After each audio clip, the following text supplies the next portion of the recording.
Okay, 2018 Chevy Cruze hood opening. This doesn't really make any audible click. Manual says that you're supposed to just lift this lever once and then you can do it a second time and then that pops open the hood. But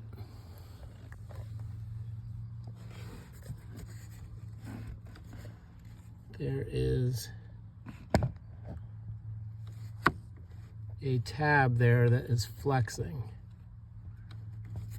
So how I got this to work was to push up on that while pulling, and I made it click.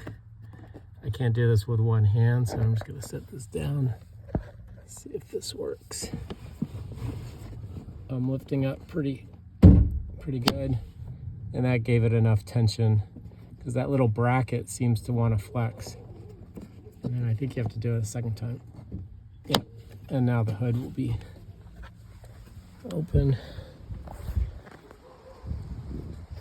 I don't think there's any other latch, it just lifts.